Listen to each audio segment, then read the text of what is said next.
So I'm still in front of the Restore. No, I haven't been sitting here for 24 hours. I made 2 videos in a row, so just in case you're wondering.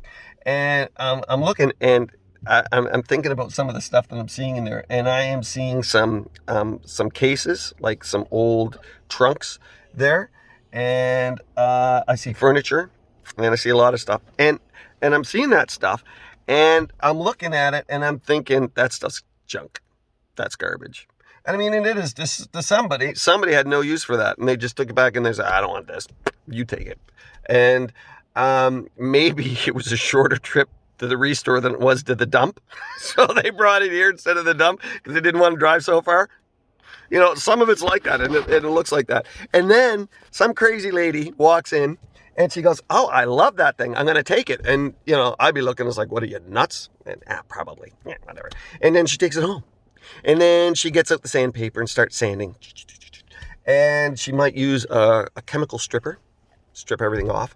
And then she starts over again. And she gets, maybe she gets the distressed look. I don't know. She shabby chic. I have no idea what these things are, but I've heard the term, so I'm just going to throw them out there. Those of you who know what it is, you guys can figure it out. Anyways, she makes this thing, and then she puts it on Kijiji or Facebook Marketplace or something, and she sells it probably for more than the person who dropped it off bought it for in the first place. And then they have, you have these groups, and they sit around and they talk. So what'd you do with that dresser? Oh, I sold it. Oh, how much you sell it for? Oh, I got. It's like, well, what'd you pay for that? I paid. And then I paid this much for the chalk paint, and this much for the whatever they put on top of it, and this much for this.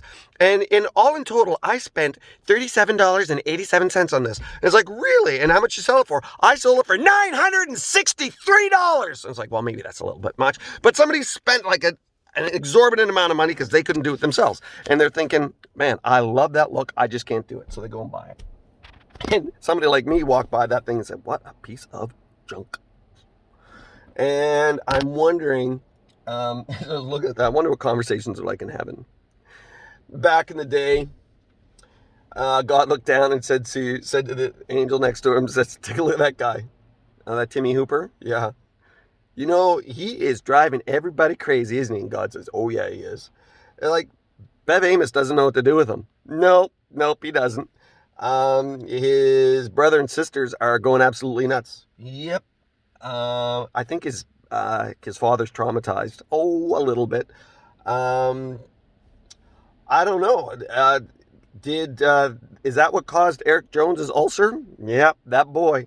I'm like, man, he is going to grow up to be no good. And God looked down and said, I'm going to take that snot-nosed little ADHD, mentally deranged kid, and I'm going to do something with him that's going to be awesome. And I look at my life, and I was like, this is what God created in me. And I love it. I love what he's done in my life, and it's awesome. But when I look back and I see who I was, it's like, God, well, you know what? Anybody else, and a lot of people, would have just walked by that dresser and said, that's a piece of junk. I remember somebody telling me if I graduated high school this side of prison, it would be a miracle. And I was like, I've never really done any crime. I'm just a real pain in your neck. But I wasn't a bad kid. I was just ADHD all over the map. Couldn't listen, couldn't process, easily distracted, tapped on my desk, drove people crazy. But the value a lot of people saw in me wasn't that much. But God did. And see, God says in his word, he said he's chosen the weak things of this world to confound the strong, the foolish things of this world to confound the wise. I am a conundrum to a lot of people. Why? Because I'm awesome? No, because God's a great renovator. God says, I will restore what the locusts have stolen. And what does the locust represent? The locust represents anything of Satan or the world that wants to come in and steal and destroy and kill.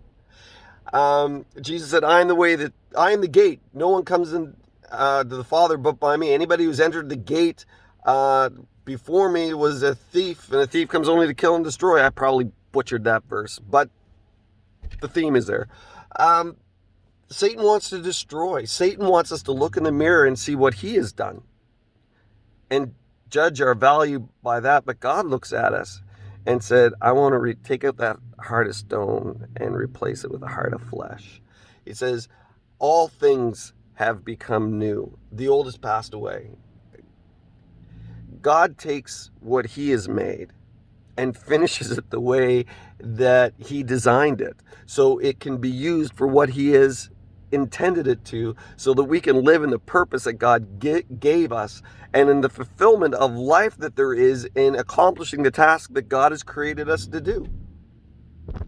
The Restore. You can buy some junk in there. But in the hands of a master restoration or restorer, that stuff is golden. So, God bless you. I hope that's been an encouragement to you.